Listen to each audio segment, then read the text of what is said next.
Hit me. From Studio A in Arcata, behind the redwood curtain, it's time for... Succotash. Succotash Chats, the original Comedy Soundcast Soundcast featuring interviews from Comedy Soundcast. Comedians, soundcasters, and other showbiz folk. And here's your host from up the coast, practically unknown outside of Comedy Soundcast Soundcasting, Tyson Saner.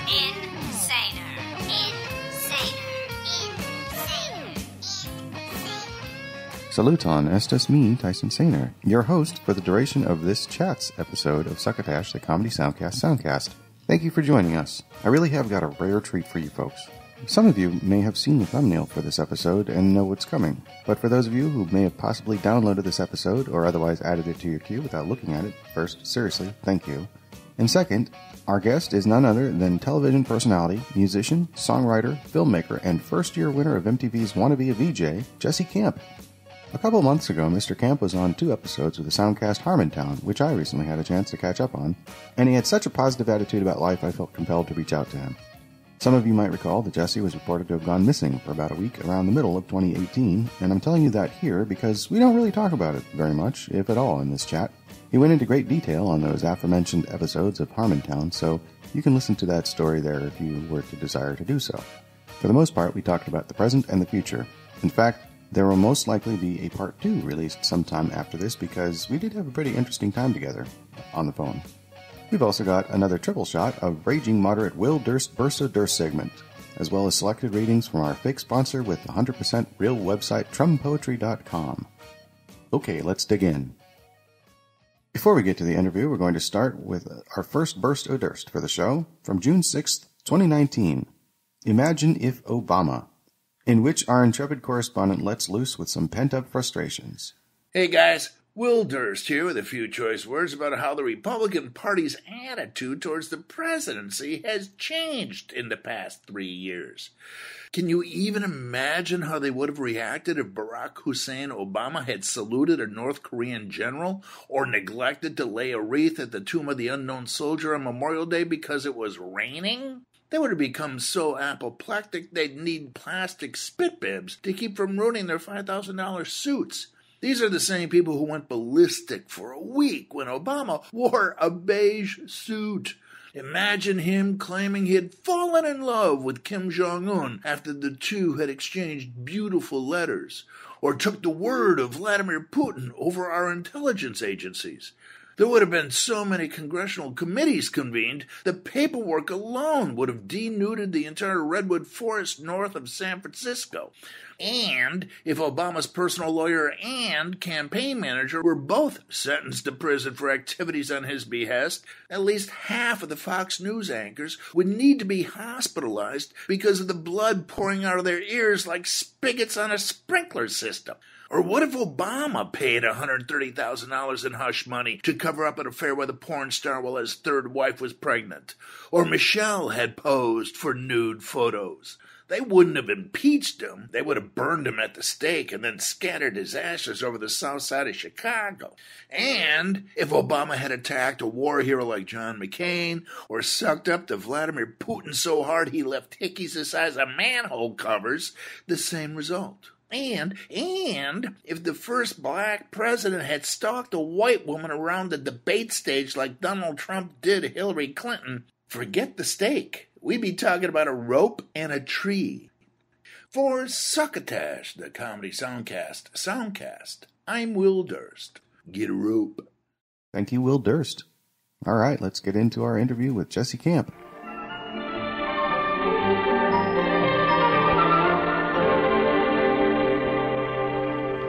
All right. So thank you, by the way, for agreeing to this. Of course, Tyson. A couple ground rules here. First off, my name is Jeremy Stubin. I am, of course, Jesse's menstrual maestro, and I am his personal bodyguard. And also, when he's too liquored up to finish the job, I'm often substituted in to do whatever needs to be done. And hold on, I'm just adjusting Mr. Camp's cod piece, and then we're going to throw him on the line, okay? Hey! Will do, Mr. Thank Stubbins. you. Thank you. Hey.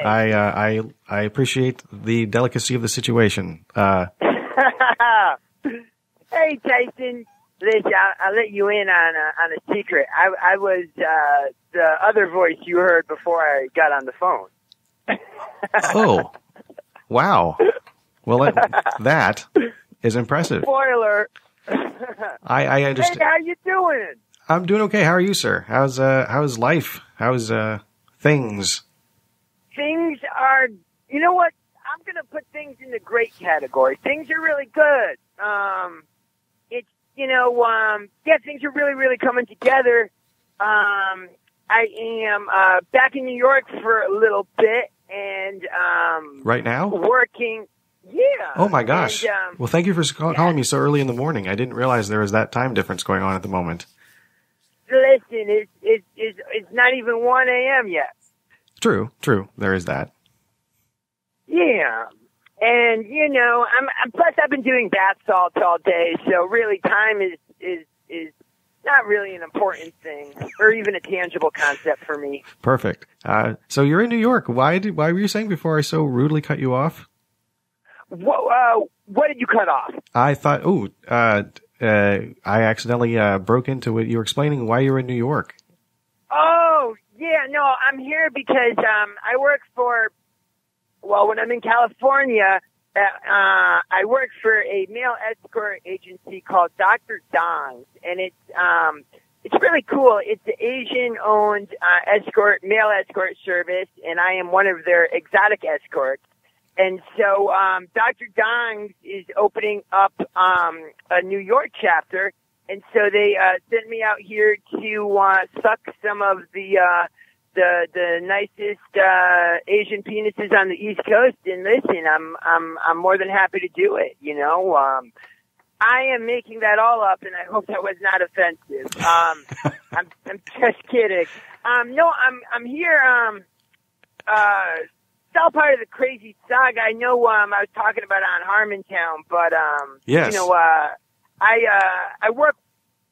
My sister's kind of always been, my creative partner, and we were working on our own series for a long time, and then we ran into some friction and some stuff, and then that kind of derailed me and led me on some crazy shit. But we kind of, we hatched up a lot of our differences, and we've been working really hard, full force on editing a lot of stuff, and It's great to hear.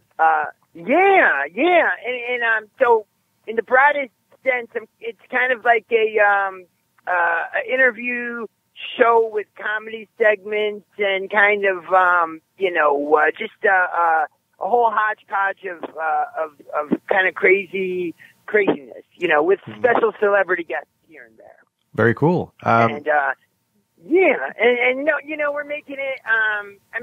Just for ourselves, and we'll put it out, on YouTube. But it's a good thing, and I don't. You know what? I mean, my sister and I guess we're kind of almost like the Oasis brothers with way less talent, and without the amazing British accent. I see. I've never heard what your sister has created before, but I've heard things you've created before, and I certainly wouldn't say you're without talent. Thank you. Minimal talent, but enough talent to be doing Cameo. No, I'm kidding. I actually am not on Cameo. Right.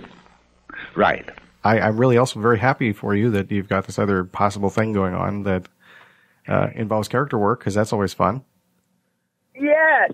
Yeah. I mean, anything creative is,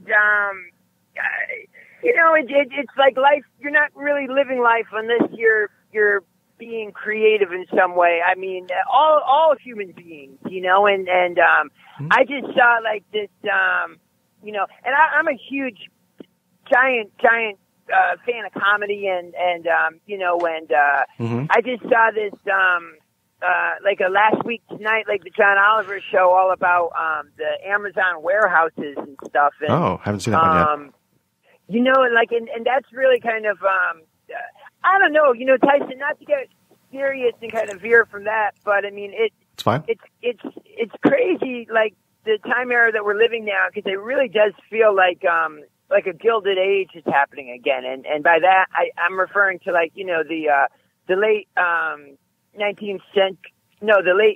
1800s and early 1900s, before the New Deal and all that, when the America was just so the haves and the have-nots, and I'm not trying to sound like AOC or Bernie or like Mr. Progressive, but it's just it really is crazy. How the wealth in this country. I mean, how things have gone since 2008. Mm-hmm. Since then, how it's just how so much. This is the point I'm trying to make: is that that creativity is everything, because like the majority of people in this country have to do something mm-hmm. that makes them miserable, in some way or another, just to kind of make it through, versus, you have the other side of things where you have such insane extreme wealth, and oh yeah, I don't know, well, it's like, I totally didn't mean to go on a tangent there that I couldn't finish, but what I guess I'm trying to say is that, that anything that involves being creative or having fun, is just is the reason why any of us, you, me, and everyone on the planet, we go through the bullshit of, taking the time to create something. Yeah, exactly. And like when I was talking about like Mr. Dongs, you know what I mean? Like, sure, like, I like to suck Asian cock, I mean, as far as making a living, but it's not what fulfills me. Having fun and character work, that's the fulfilling part. Yeah.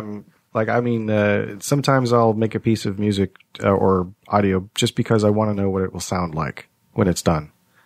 Yeah. Like the one that I did I hate to blow my own whistle, as it were, but actually there's one that was called Cash Me Outside How About Da, which was actually with audio of Andy Dick from his podcast Skull Juice that he did with, I don't know if he still does, but with Dino Stamatopoulos. Oh, yeah. Oh, very cool. Yeah, and so he was just talking in the studio in one of the shows, and it's like I actually remix podcast audio often. Like, it's something I kind of got a bunch of that on my SoundCloud, and I just heard him kind of, singing this thing that Daniel Bergoli or whatever is the Bad Baby, the rapper girl, the Cash Me Outside How About That girl. Yeah, he was quoting it, and he was making it into a little song, so he's kind of singing to himself softly, and then he's playing his slide whistle, because, he plays the slide whistle, and I thought, well, I think I could probably remix that into something, so I did, and I don't know if he ever got wind of it or not, but or approves of it, or if he hates it. I have no idea. I don't think he actually knows who I am, so that's fine, so whatever, but... What, Tyson, what I was going to say is, I could... Totally, like he was just kind of like in his zone, but like, I'll definitely introduce him to you and get you all his info, and he's super cool. I'm sure that he'd love to do the podcast as well. It's very kind of you. It ain't nothing. And I was gonna say, we could even call Jeff B. Davis now if you want, or really anyone. But really? I was going to say that I think that I'm going to get you in touch with Andy and get Andy in your wheelhouse. And what I was going to say too, though, is I think that's super cool, and it's a lot of fun to take audio and play around with it and kind of remix it and make it into into its own thing. I mean, so much of the cool late 80s and 90s hip hop had all kinds of cool samples in it, and that's something that I kind of feel is kind of lacking from hip hop now, is that you don't really have like these cool samples, like when you'd have something like Dead Presidents, and they would take audio from old blaxploitation movies and things like that, and and sampling Isaac Hayes. Sorry. No, I was going to say that I'd love to hear your SoundCloud stuff and get more into the oeuvre of Tyson sneer because I already got a feeling that you do really, really cool stuff. Oh, I appreciate that. I mean, I try and make stuff that sounds interesting to me as best I can. So you were talking about doing audio mashups. So at this point, I might actually drop in the recording that you sent me of the thing you did, unless you'd rather not be not in the show. The audio mashup that you did. The where Lindsay Buckingham, yeah, and Paul Stanley, and Dash Radio or something. That'd be cool. Okay, yeah, so I'll drop that. I'll drop it in sorry. I can't even. That's such a perfect segue because that's how I like to kind of fuck with audio. It's just like take slices or funny things people may say and then pretend like I'm interviewing them. And certain people like Lindsay Buckingham, like there's so many funny interviews that he does on YouTube where he just says such weird random things that if you take them out of context and you could just really play with his words and make him say all kinds of bizarre things.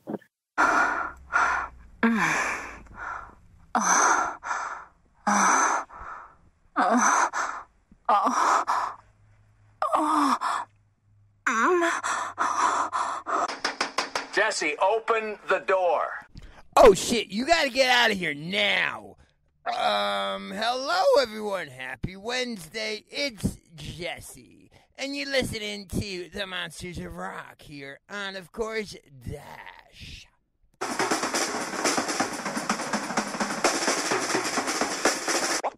Party people.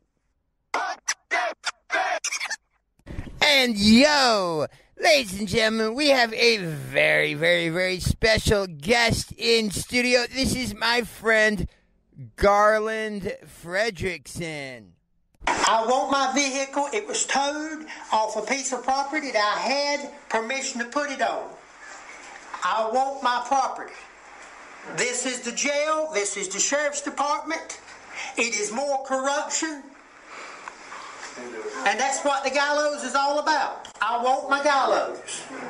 Garland, what are you fucking talking about? I want my gallows. Garland, I don't have your gallows. There's nobody in and they got my gallows. That's odd, right? Oh, we gonna keep your gallows because the sheriff's hanging in effigy? My God, I wonder why. All right, I guess it's going to be a weird one today. At least that's how I feel. How about you, Lindsay Buckingham? Is that how you feel? That's how I feel.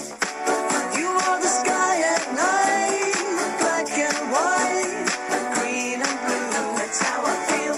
Oh, geez. I guess all of our favorite characters are coming over today. Paul Stanley, I bet you want a bubble bath. Would you like to take a bubble bath with me? Yes. Yes, I would. Oh, boy. Okay, Lindsay, how about you? Would you like to take a bubble bath? That's how I feel. So, Lindsay, you want to take a bubble bath? I don't know. None of it makes sense to me. All right, well, I brought your rubber ducky in case. Oh, rubber ducky, you're the one. You make bath time lots of fun. Lindsay, you love your rubber ducky. That's how I feel about you. Sure, in sort of spurts, though. Girl, you got to change your crazy ways. You hear me? Steven Tyler, oh my God, it is out of control. It is literally a zoo. Clown penis. Clown like the circus, penis like your penis. Clown penis, over and out. Okay, now where was I? Oh, yeah.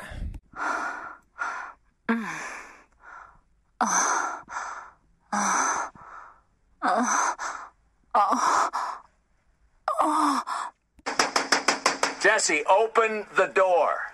Jesse Jackson. No, listen, Jesse. Jesse, look at me. Jesse. Hello, Jesse, pick up. Jesse. Jesse,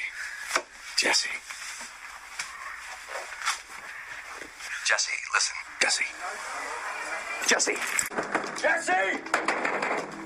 Jesse. Okay, relax. I'm here. Listen, we have got a madhouse here. Dirty Dan is hilarious.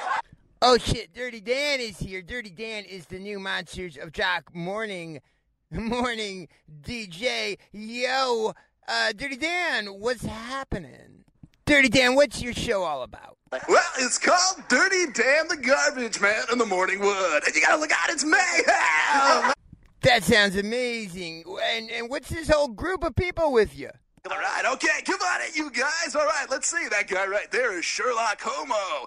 Elementary, my queer Watson. Oh, this guy right here is our favorite half Vulcan, half gangster rapper, Spock. Yo, I just want to say live large and prosper, bitch.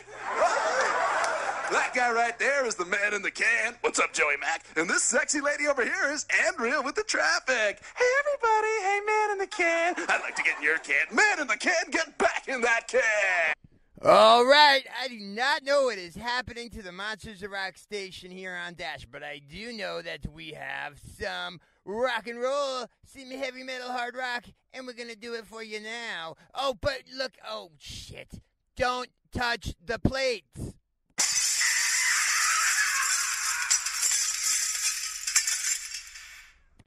I knew that was going to happen. Okay, again, I'm Jazzy Camp. Thank you for listening. We're going to have a dope-ass afternoon. And, yo, here's some hard rock on the Monsters of Rock. That's awesome. I love stuff like that. Like, I don't know when exactly it started, but I became a big fan of Negativeland around the early 90s. And they used a lot of, found audio and a lot of... They did a whole album called Dyspepsy, which is a bunch of commercial audio from Coke and Pepsi commercials all just mashed up, and they made songs also. So oh, you got to send that to me. That sounds amazing. I'll see if I can find it. Yeah, make sure that you get me your email at some point, and I will be able to send you as many links as you like. I emailed you something tonight too. When but I was going to say, Tyson, have you heard of a guy named Longmont Potion Castle? Longmont Potion Castle. I don't believe I have. He is a genius. He is more of a prank phone call guy, but he's just beyond cranky anchors, beyond any kind of crank phone caller. He's brilliant. But what he does is he basically kind of like makes. He's been doing it for like 30 years or something, and he makes kind of like these full-length albums that are like 90 minutes, and they're these compilations of all these weird crank phone calls he does. But he just has like an insane ability to rile people up, and then he does the kind of a similar thing. Like he'll take weird audio from one thing, play it over the phone.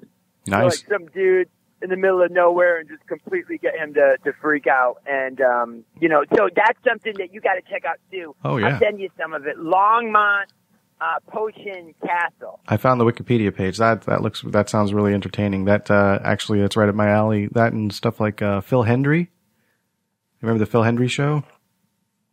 Oh, wait, we have, Tyson, we have another crazy person calling in. Oh, wow. Okay. Hello. You're on Succotash, the Comedy Soundcast Soundcast. Carl! Hi, Carl. Hi. Hey, are you calling in from the Del Mar, California Fairgrounds, and you're at a Trace Atkins concert? Is this correct? I was just at a Trace Atkins concert, and I saw this man. He was a very large man. About as big as Hulk Hogan, maybe bigger. Oh, and by the way, you are on the Tyson Saner podcast. Tyson, what's the name of this podcast? Succotash, the Comedy Soundcast Soundcast. You're on the Succotash Comedy Podcast. The Succotash Comedy Podcast. Succotash, suffering Succotash. Pretty much. Soul brothers and soul sisters. Yeah. Don't leave Tyson and I hanging here. Like, give us all the details at the Trace Atkins concert. Well, Trace Adkins claims that honky-tonk Badonkadonk song is the #1 played country song at strip clubs. So that is his, I think, largest claim to fame. He did a cover of the Allman Brothers song that Wants to Rock Your Cradle. Oh, yeah. You know what? And show you his new tattoo. But Trace Adkins is really huge, right? He's like 6'5". He was on The Apprentice with Donald Trump, I think. You know, that's why I'm a fan. I mean, that's where I fell. That's where I fell for Trace Adkins, and became a real fanatic. When I saw him get fired, I knew that was my dude.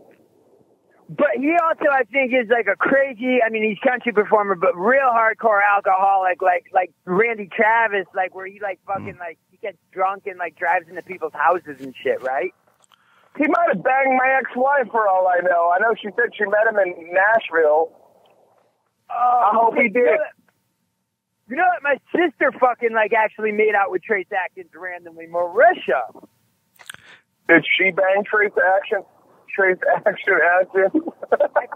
think that might have been one of the only, like maybe one of the only 5 sexual partners of her who was not Jewish.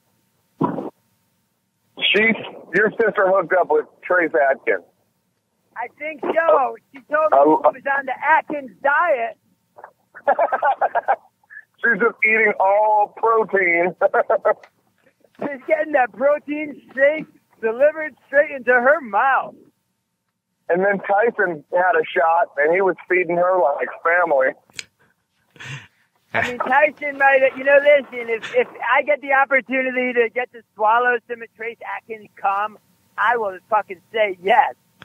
I'll call it. Well, I mean, that might make you feel 10 years younger. It's like collagen in your lips. It's good shit, but wait, Tyson, do you have any Trace Adkins questions for Carl? Sure. Did he make up the word Badonkadonk or just borrow it? Good question. Well, could you repeat the question again? You have such a pleasant voice that I almost got lulled. I'm sorry to have lulled you. It is.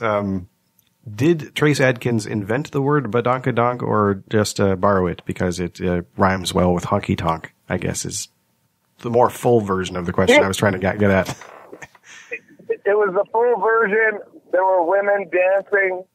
There were kids covering up their ears. There was a fat lady that fell asleep. It was a fascinating show. Like the fat lady that fell asleep, was she on stage or no, in the crowd? She was in the crowd. She's actually sitting very near me. I was in the center. I had I was on the second level. I had very good seats. The players in his band were excellent. They had a lot of custom Telecaster, custom Stratocaster. And this is at the San Diego State Fair? San Diego State Fair 2019. This was a crazy year. All the animals teams due to a 2-year-old dying last week from exposure, and like 4 other children got sick with E. coli. So no petting zoo, no pigs, no cows, none of that. Oh my God, that's crazy. And shit, now listen, so when Trace Adkins came, that is crazy. So they had to eliminate all the animals because like a 2-year-old died from E. coli? They sent the animals back to wherever farms they came from or to the bacon factory. And, there was no petting zoo. This was like probably the only time I've ever been to the fair where there was no animals, no goats, no sheep, nothing to worship. What, did the fair smell better as a result or not really? Actually, it definitely was a lot less stinky, except for, all of the bohemians that were there hanging out. Yeah, and usually Trace Adkins draws a very bohemian crowd. I mean, I remember seeing him at Lollapalooza and thinking, wow, he really fits in here. Yeah, absolutely. I mean, I never saw so many Joe Dirt-looking mofos in a long time. Yeah, you know, I just saw Chase Atkins open up for Mumford and Sons, and I thought, wow, that's a really good pairing. Wow. I was. All right. Well, thanks for letting me be on your show, Tyson. Wait, no, hold on, Carl. We can't let you off. We got to know one thing. And you never answered if you, to the best of your knowledge, if Chase Atkins. I'm thinking that he didn't invent the phrase "Badonkadonk" because most country musicians don't write their own songs. Oh. But what I was going to say is that song, I hope that was the last song of the set, because that's like his Sweet Home Alabama. That's like his Freebird. That's like his Rock and Roll All Night, right? That was the second to the last song of his set, because what happened was he closed out on that song, and then he came back for the encore singing the Allman Brothers. Let me show you my tattoo. Let me rock your cradle. I'm no angel. I'm no angel, but I do anal. Yeah. I'm no angel, but I do anal dust. Let me name my son Elijah Blue. He can grow up to wear women's clothes. Come on, Chaz Bono. I know that is. Yeah, you know what though? I mean, fucking Elijah Blue. That's a cool kid. I mean, Cher's your mom. Your dad's Greg Allman. There's no way you're not coming out cool. Chaz Bono. I don't know. I mean, no, she's great and a pioneer of transgender. And no, I respect Chaz Bono. Nothing. I'll make out with Chaz right fucking now. I'll make out with Chaz. I'll go shopping at a Men's Warehouse with Chaz right now. I will take Chaz on an all-expense-paid trip to the Catalina wine mixer. I will get in a hot air balloon made just for two with Chaz Bono any day of the week except Wednesday, because that's when I have my podiatrist appointment. I will take all the Adderall I have, put a scrunchie around my ball bag, and wear an Oakland Raiders jacket, and I will go full cannibal on anybody who disrespects my friend Chaz Bono. Uncle, that cannot be beat. That was it right there. That was fucking amazing. Nice. Hey, but so wait, really quick then. So, by the way, that I'm No Angel is actually not an Allman Brothers song. It's a Greg Allman solo song. Yeah, exactly. That was his 80s work, right? Yes. When the Allman Brothers were like broken up for tax reasons and stuff. Yeah, this is me like making a big mistake here, like talking about like Robbie Robertson shit is like some, you know, like that he made that was in that great Charlie Sheen movie, Beyond the Law. Well, Broken Arrow that was covered by Rod the Wad Stewart. Who else is going to bring you a broken arrow? Huh. Who else is going to bring you a bottle of urine? Here we go. When you need a clean urine sample, I'm here. Yes, that's what's amazing about, that's great. Everybody's like saying, hey, what's Jazzy Camp up to these days? It's like, well, he's selling clean urine on the side of the road, and, you know, let him, It's not so much on the side of the road as it is I'm by like the overpass of a exit that gets a lot of traffic because it's right by a Best Buy. And if you need an 8-ball, let them know. Yeah, well, you know, no. Oh no, that's Tom Green. Tom Green. That's actually Tom Green. That's what Tom Green is doing. Yes, look up Tom Green. He is selling illegal drugs. I like to sell what I call pharmaceuticals and supplements. But if you Google Tom Green selling jars of urine on the side of the road, and cocaine, that's actually his shtick. We don't want to steal anybody's comedy. We don't want to steal any bits. We don't want to steal any bits comedy bits that Tom Green originally originated. What a pioneer of I didn't like him in the beginning, but I've come to really have a fondness and appreciation for Tom Green. He's really matured a lot. I know you've spent some moments with him. He is cool. He's a cool cat. Very cool. I think really what it was is that there was just like this weird jealousy that, honestly, everyone wanted to be married to Drew Barrymore when she was, she's still in her prime, but you know what I'm saying. So I think there was. Yeah, she was only half lesbian at the time. It was no big deal.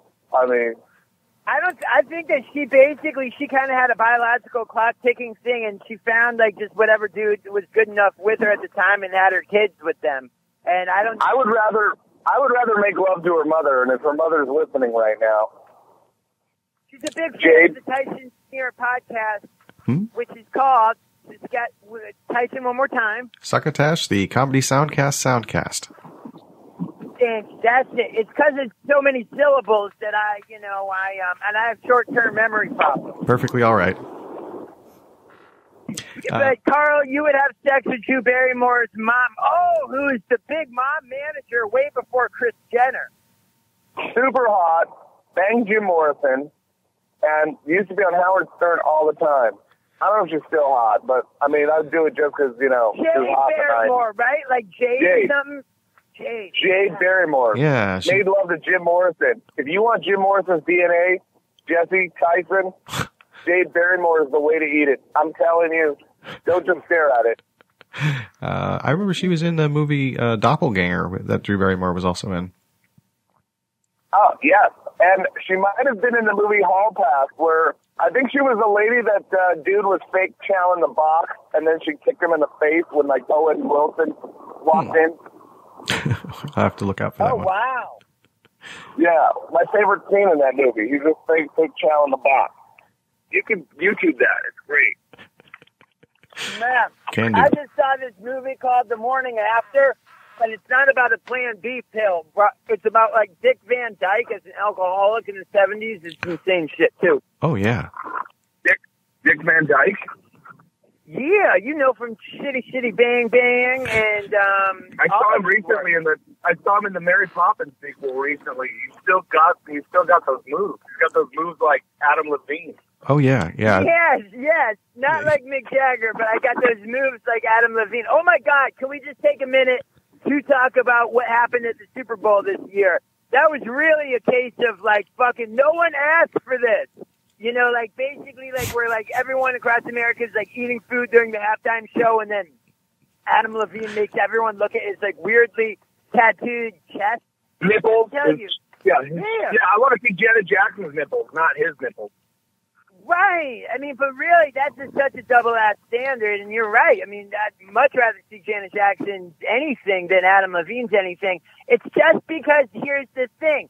It's just like, I'm sorry, maybe Maroon 5 fans know that he takes his shirt off a lot, but for the average Joe American, like, Super Bowl fan, it would be like when Tom Petty did the halftime show. If all of a sudden he started stripping, and you're like, what? No, it's just too free-falling. Well, actually, you know what? I would rather see Tom Petty without a shirt, but I don't think Tom Petty ever did that once in his concert, because his music had some substance. And I'm not saying that people hey, listen, what I'm trying to say is that it's just like this. Is that I mean, his tattoos are so weird because they were like piecemeal. If you're going to have that much ink, I think it's better if you have like giant pieces, like a Nikki Sixx kind of thing, Yeah, he's kind of like a pussy Conor McGregor. Yes. But a lot more touch butt and less karate. Yes. Super Bowl I show. couldn't agree more. I got something to admit. I have something to admit, though. Admit it. Well, I was at Kmart a few months back, and I was admiring the ass on one of these male mannequin models, and I was like, looking at the jeans it was wearing, and I was like, fuck, those look like some really cool jeans for, like, Kmart. And I got closer, and it was like 222 jeans, fucking Adam Levine jeans, and I was like, oh my God! And I got, like, really activated, and I got disturbed, and I hated myself, and I started giving myself lashings as punishment because I felt so guilty for liking the pants. so I didn't buy them.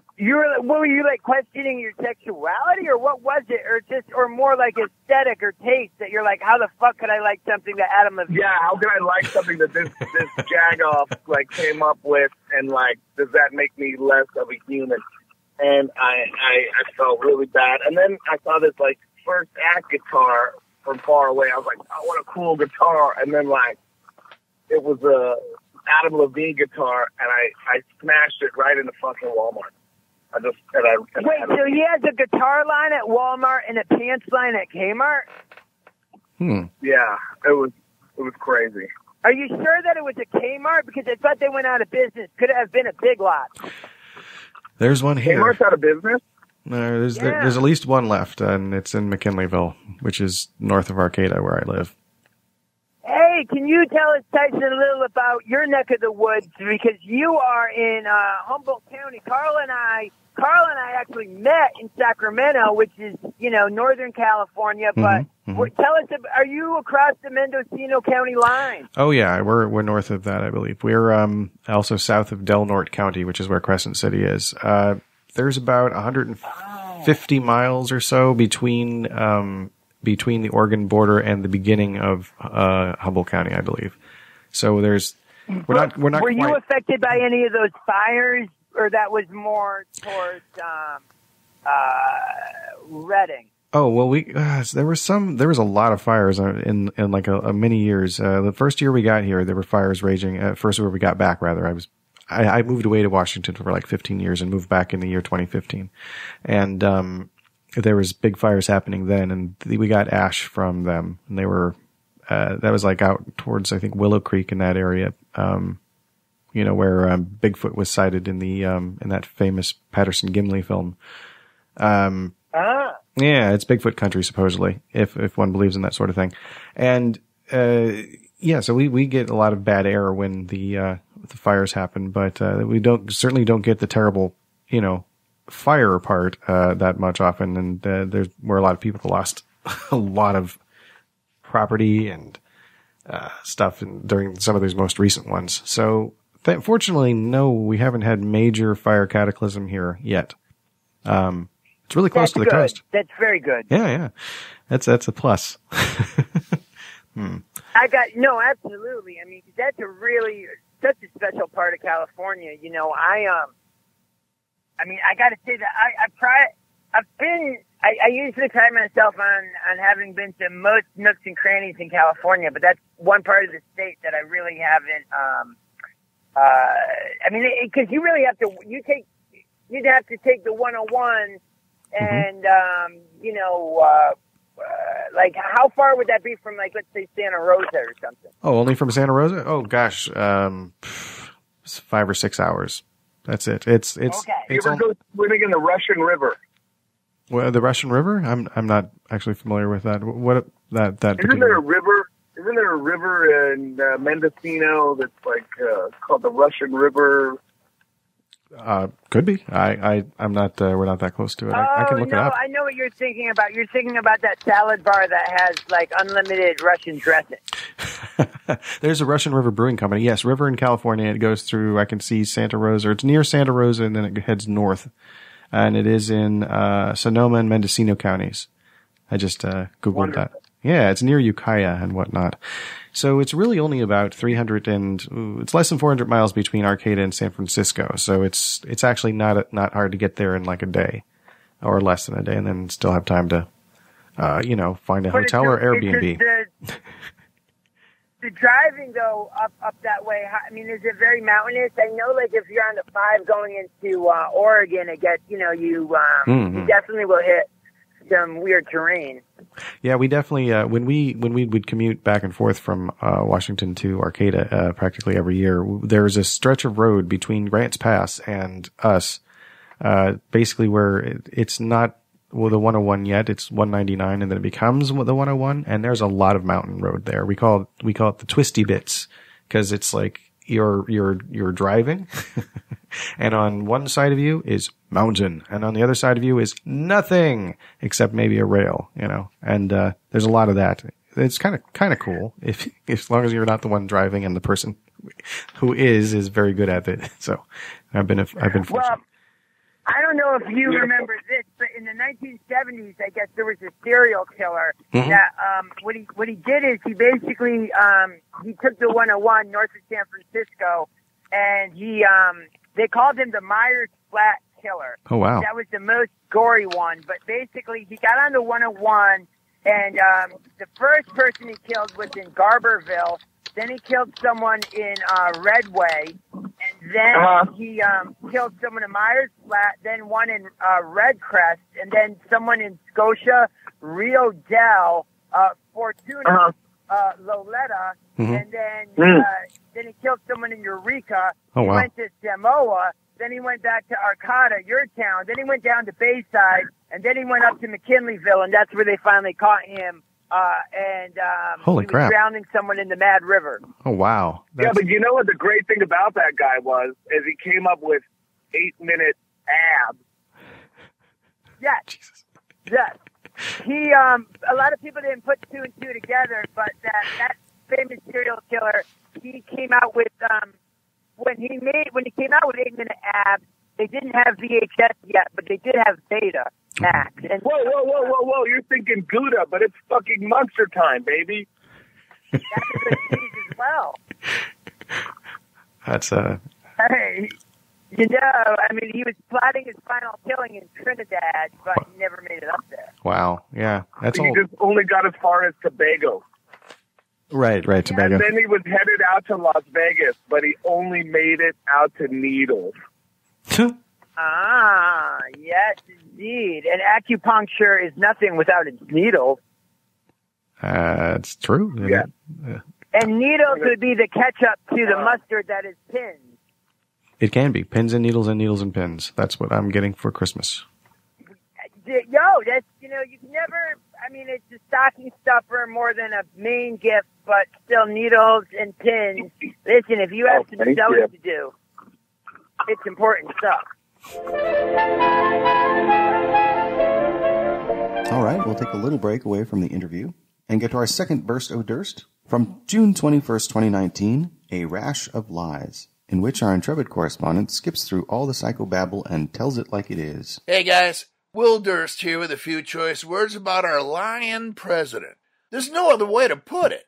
According to the Washington Post, he's closing in on 11,000 lies since taking the oath of office, which was about 900 days ago, averaging out to be about 13 lies a day. Donald Trump is the undisputed heavyweight champion of lying, holds the Guinness Book World Record for making stuff up. He lies, and then he lies about lying, and then he lies about lying about lying. Even if he said he were lying, he'd be lying, which is metaphysically difficult. And these aren't clever or complicated lies. What reason would he have to say that his father was born in Germany when he was born in New York? Nobody cares, but he keeps saying it. He lies because it is his nature. He lies because he's good at it. He lies to stay in practice. And then he'll deny telling the lie, even though there's tape of him saying it out loud. In a press conference after Helsinki, he said he didn't see any reason why Vladimir Putin would interfere in our elections. And after everyone, including his own staff, flipped out, he said what he meant to say was he didn't know why he wouldn't have, which doesn't make any sense. In a recent interview with George Stephanopoulos, he said he didn't see anything wrong with accepting dirt on opponents from foreign powers and that he'd do it again. The very day after the interview aired, he said he never said that. The man is responsible for more bad lies than all of his golf courses put together after a month-long strike by the groundskeepers.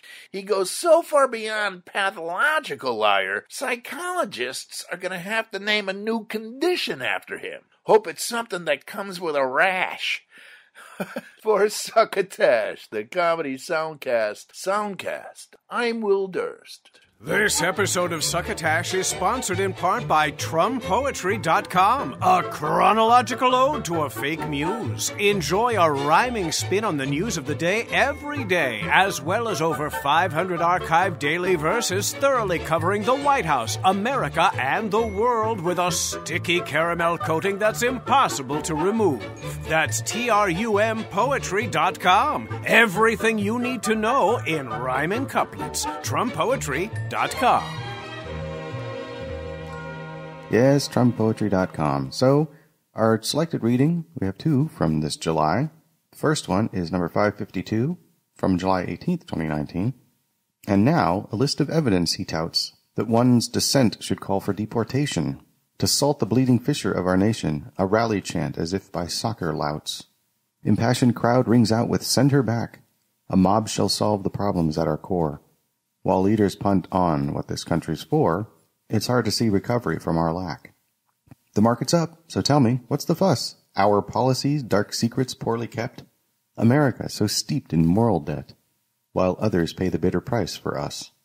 The world, I fear, will need to take a bath, should it survive our neo-fascist path. And then, from July 25th, 2019, number 545. From neither side he stooped to take the bait, with answers in few words and often terse. No revelations came to fuel the verse. Was Mueller's testimony worth the wait? While one side fumed and spewed about a coup, the other probed for fodder to impeach. Yet Mueller, taciturn beyond their reach, referred to his report as if on cue. The facts his team assembled in those pages, a cautionary tome for those to follow, an image of a future hard to swallow, corrupt beyond the finger-pointing rages. His statements cast a measure of aspersion. Our leader must have watched a different version. All right, let's continue this Chats episode with Jazzy Camp.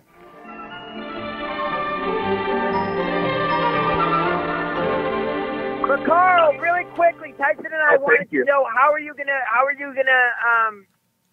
gonna top a Chase Atkins concert, or are you kind of done for the evening at this point, or is there still more fun to be had at the fair? Go singing Three Dog Night at a karaoke. Oh. That's fun. Which tune would you do? Jeremiah, I'm a Bullfrog, Joy to the World? Never. Either the, what is that song, The Ink is Black, The Page is White, or Never Been to Spain. Oh, yeah. Wow. I mean, these are obscure for your everyday person, not for your Three Dog Night major fan, but well, it's kind of like a bisexual, transsexual bar. I go there because they got the best fans. They love me the best. I get the best feedback, and but sometimes they want to hear Journey, but I'm not going to give them that neurotypical shit. I'm going to take it to the next level. I'm going to elevate their consciousness. Nice. Thank you so much. Might as well be a Three Dog Night. A lot of people also. You look a lot like Chuck Negron of Three Dog Night. You have a very fantastical mustache. Yeah, but I don't have as easy of a time getting that heroin. Where did he get all that heroin? Heroin or heroin? Heroin. Open up a window. Let some air into this room. I'm fucking gagging from the smell of stale perfume.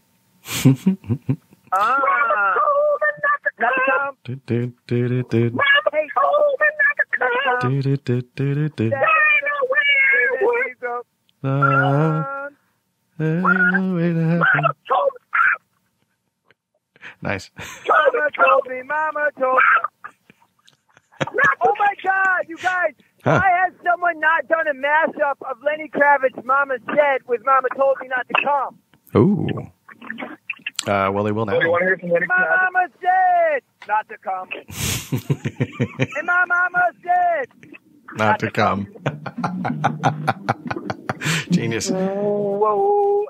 Get funky in the monkey that is known as Carl's. So, Carl, you're on your way to a karaoke bar in the Castro. Yeah, I'm going to sing some Cracker. Not in the Castro. That's San Francisco. What is the area of San Diego again?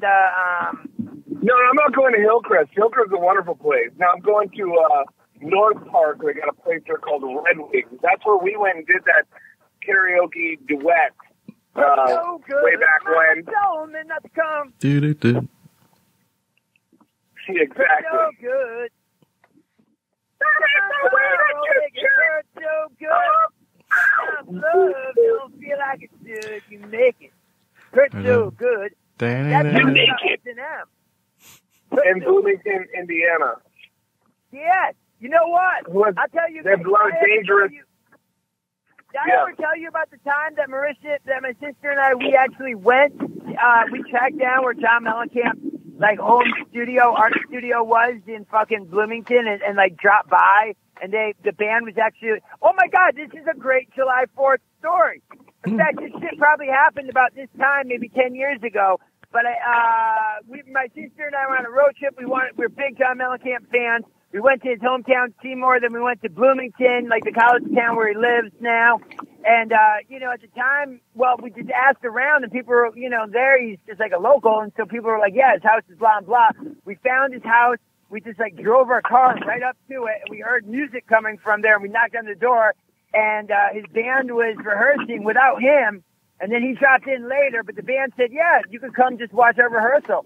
Crazy ass fucking story. And I was just going to say, that, that was a couple of days before July 4th because they were practicing for a July 4th concert in Boston that year.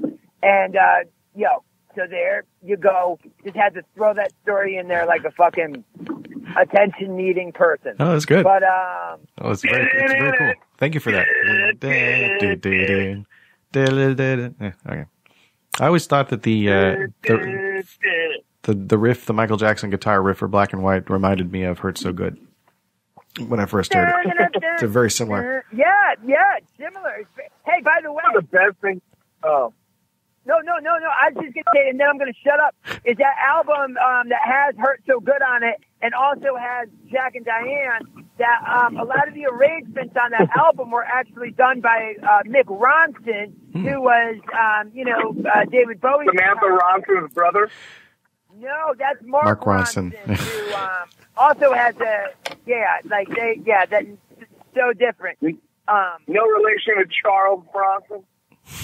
Oh, no, I don't think so. Action Jackson or Charles. Have you seen Death Wish 3? No. That's high fidelity. There's like 6 of them now. Yeah. What do you think? Death Wish 3 is the one that's where he's like battling all these punk rock people and shit. That sounds amazing. Yeah. Well, that's beta high fidelity, but it's the second time. That's what I'm saying. Well, so Carl, I understand that you recently walked into a Joann's Fabric and you were profusely masturbating, and somehow you didn't get arrested for this. I was only detained. Okay, on suspicions of secreting bodily fluid in a Joann's Fabric. And I just kept. All I had to do was I had to repeat over and over again. Am I being detained? Am I being detained? And they're like, are you masturbating? And I'm like, I do not answer questions. I do not answer questions. And they're like, were you jacking off? And I was like, I do not answer questions. I am traveling through time. I am nothing but a traveler. And then I reenacted about the first 15 minutes of that video of Black or White by Michael Jackson, where he beats the fuck out of a car, and then he turns into a Black Panther. That's what I did, but I turned into like a white tiger. Ooh. You know what? Do you think that him turning into Black Panther was at all a nod or a homage to the late 60s Black Power group? To the I never put 2 and 2 together that the fucking Black Panther, the superhero, is also, Black Panther, and that character is probably created in the Marvel Universe around the late 60s, so fuck. And he also was on top of a car at one point. Yeah. There you go. Black Panther. But cool. My favorite Black Panther is Kareem Abdul-Jabbar, okay? Come on. Game of Death. And very lanky panther. He's a lanky panther. And Jenny from Forrest Gump. She was really good. Jenny Wright. Yeah. a lot of people don't know that Robin Wright, that Sean Penn had actually directed his then wife Robin Wright Penn in a theatrical version of Arthur that was never released. A version of what that was never released? Black Panther. That it had a lot of blackface in it, and so it's probably best that it didn't get put out there. But what I was going to say is that, Carl, you were also right about that. You see all these like videos people put up on YouTube about like what to, like, know your rights, and like, you know, like they're at a DUI checkpoint and they're like, they get their phone filming, and then that's how they like basically like, you know, for any unlawful stop, that's how they do it. It's like, am I being detained? I'm sure. Yeah, for unlawful carnal knowledge. Mm-hmm. You can. Oh, you 812? UB40? Sammy Hagar? Tyson, you get $1,000 right now in cash delivered to you in Arcana, California. If you can tell me man. What band released these two albums back to back, OU812 and For Unlawful Carnal Knowledge? Is that Van Halen? Without looking it up on Google. Is that Van Halen? Yeah. Ding, ding, ding, ding, ding, ding, ding, ding, ding, ding. Hooray. There is, I have an exotic parrot that's doing deliveries of cocaine in your area, and he's going to come by with you 1,000 in a minute. Alrighty. His name is Gary, but the R is silent. Be like, Yeah, Marc? so Marc? Oh, there's somebody here now. Inside. An inside joke. That was hilarious. Oh, my God. Gary, it's me, Jesse. I need 2 8-ball. Oh, you're And he got referencing the infamous TMZ performance of 2007. Yeah. Wow. Totally made up. Completely made up. So stupid. That's a juicy question for the podcast that even Harmontown don't ask. Forgot to ask is that the infamous, if you're familiar with this test, and if you look up Jazzy Camp TMZ video, whatever, it's like I'm on the phone, but I saw TMZ were there.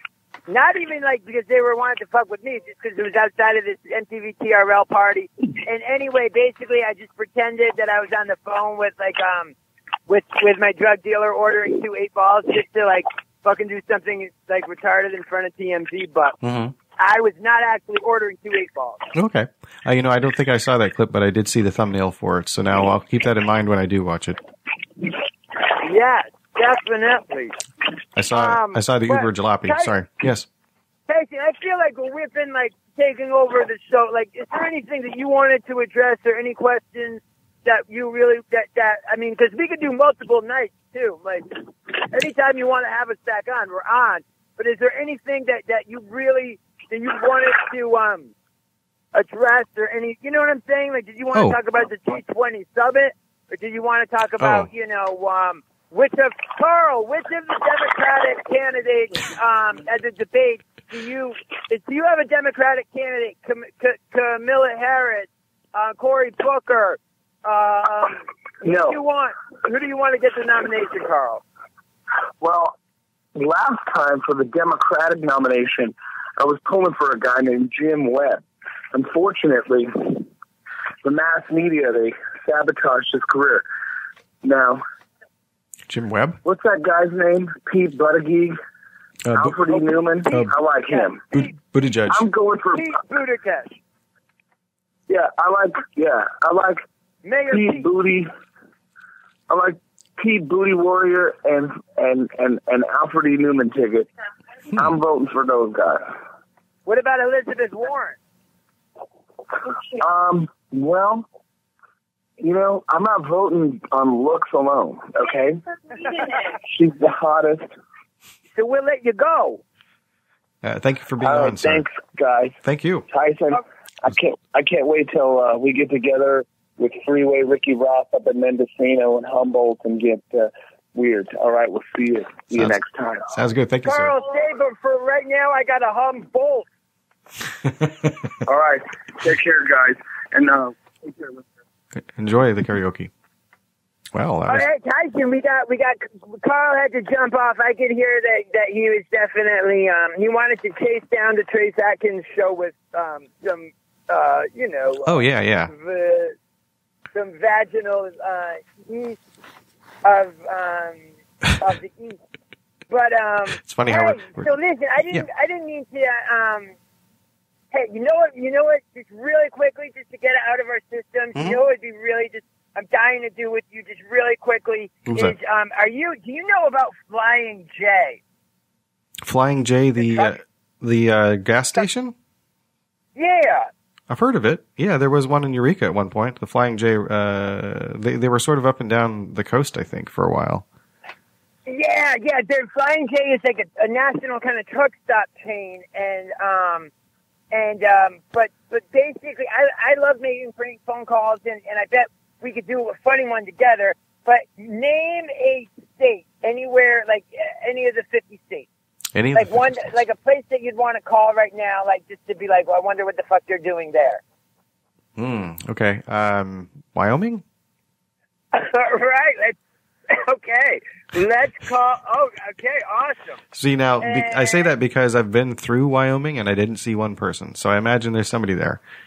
Yeah, that's a very barren state. I think that the population of Wyoming, well, I mean, I don't know how it compares to North, South Dakota or Montana, but I think that Wyoming only has like 500,000 people in the state. I tell you, I remember the first time I ever was in Wyoming. I think I was maybe like 20 years old or something, and I was on a road trip, and I was in Denver, Colorado, and then I realized, Wyoming is just like, it's only like an hour and a half north of there, or like this place called Cheyenne, and it was like a Sunday night, and I was just by myself, so I just drove from like Denver up to Cheyenne, Wyoming, and it was pretty dead except for this one giant bar / bowling alley / pool hall, and I walked in, and they were playing Pantera's Cowboy from Hell, and this is Sunday, and it was like maybe like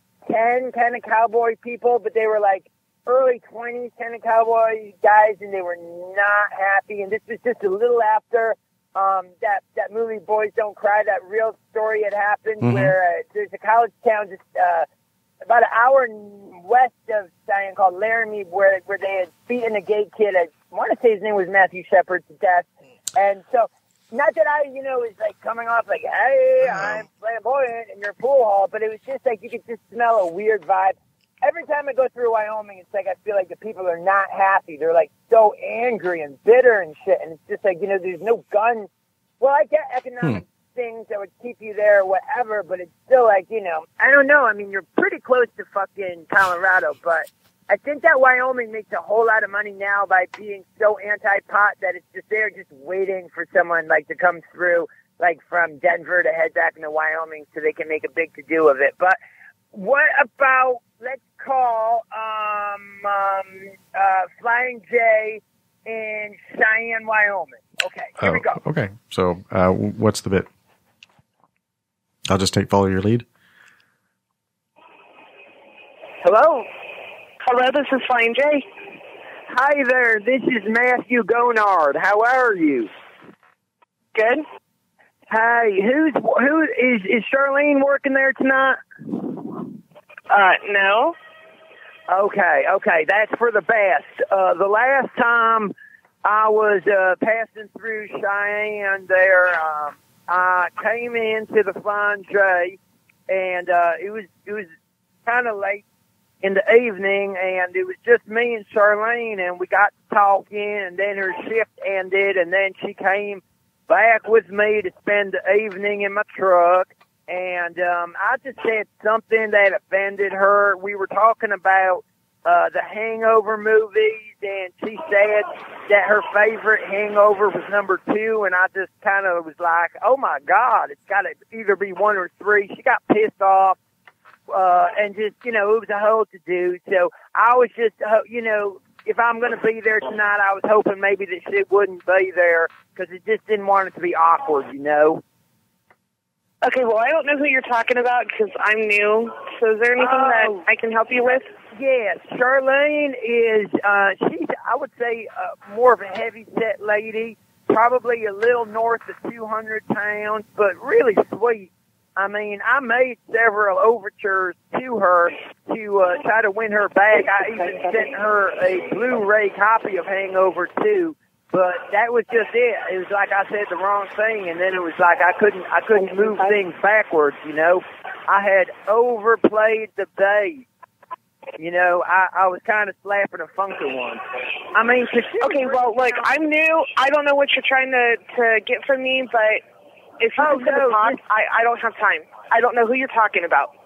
Oh, I'm so sorry. Didn't mean to eat up your evening. I was just calling to see if is Charlene not working there at all anymore? Do you have a coworker there? I don't even know the name, okay? Okay, she's about 240 pounds, and she's African-American, and she always... Look, I'm going to tell you one more time, like I told you the third time, I don't know who you're talking about. Okay, maybe she doesn't work there anymore. Have a good night. Okay. Well, that was something. And there you go. And oh no, he disconnected. Yes, so as you can tell, we experienced a little technical difficulties there, but we got back on the phone not that long later and talked more. So, I think that's a pretty good place to leave the episode, and I want to make sure that I included the links on social media for Jazzy Camp, so they are at Josiah Camp on Twitter and Instagram. That is at JosiahCamp. Monsters of Rock is on Instagram at MonstersOfrock, and Dash Radio is DASHRADIO on Instagram. And now the third and final burst of Durst for the show from June 28th, 2019. Ambient Thunderdome, in which our intrepid correspondent cast a practiced but jaundiced eye on the current crop of potential Democratic candidates and their debating maneuvers. Hey guys, Will Durst here with a few choice words about the Democratic Party debates. And those words are, pass the no-dos, please. Oh my God, it was like Ambient Thunderdome. 20 go in, 6 remain awake. There were 2 two-hour debates between the 20 frontrunners, meaning that 4 of the 24 candidates weren't included. And they would have to be considered the big winners here. The 2 ways to qualify for Miami were either 6,500 unique donors or 1% support in 3 sanctioned polls. 1%. That's only 1% more than either you or I have. And with such a crowded panel, the goal each night was to find some way to stand out from the pack. Some tried to do it visually. Elizabeth Warren wore purple and Tulsi Gabbard red. Jay Inslee wore a green tie because he's the environmental candidate. Andrew Yang didn't wear a tie because he's cool. Eric Swalwell wore an orange ribbon to honor the victims at Parkland. And Bill de Blasio was tall. Others stood up by their actions. Beto O'Rourke, Cory Booker, and Julian Castro spoke Spanish. Elizabeth Warren had more plans than there are blueprints to the Pentagon. Kamala Harris jumped on Joe Biden so hard she might be accused of elder abuse. And then Bernie Sanders piled on in what has to be considered a grisly instance of gray-on-gray crime. There was shouting, accusations, elbows, headbutts, and a couple of kicks to the groin. The only thing everybody agreed on was Donald Trump needs to be one-term president. The next round of debates is 5 weeks away in Detroit, and already 21 candidates have qualified for those. So they're going to have to come up with a tiebreaker to get it down to the desired 20. I wonder what they'll use. Indian wrestling or knife throwing? For Succotash, the Comedy Soundcast, I'm Will Durst. You can reach out to Will Durst on Twitter at Will Durst, that is at WILLDURST. You can go to willdurst.com to find the Will Durst Journal, which is comedy for people who read or know someone who does. And this concludes this portion of our Succotash Chats episode with Jazzy Camp. I hope that you've enjoyed it as much as I have, and you'll be back to listen to our next episode, which is more likely to be a clips episode because I've been listening to some soundcasts that I really want to share with you next time. I mean, don't get me wrong, I enjoy sharing each and every soundcast that I clip for the show. Part of the enjoyment that I derive from my journey around the internet is the opportunity to listen to people have conversations, and tell stories, and play games, often with sound effects. I'll be drawn in by the promise of a subject I might happen to be interested in at that point in time, and quite often I will find myself researching things that I had not previously heard of until they were mentioned on a soundcast somewhere. And that will invariably lead me to find another soundcast that I had not previously been aware of for one reason or another, and I will likely be clipping that soundcast for a future Clips episode. And then you will get a taste of a soundcast that may or may not have ever been on your radar. Who knows? How do you find the soundcast or casts that you listen to? I'll take my answer off air. Thank you again for listening, and if you would be so kind, could we possibly ask you, nay, implore you, to please pass the Succotash? You've been listening to Succotash Chat, the Comedy Soundcast Soundcast with your host, Tyson Saner. Brought to you by Henderson's Pants and... Imagine your company's name right here. Find us on the web at succotashshow.com, on iTunes, on Stitcher Smart Radio, on SoundCloud, on YouTube, on Dunder, on Blitzen, on iHeartRadio, and on a laughable app.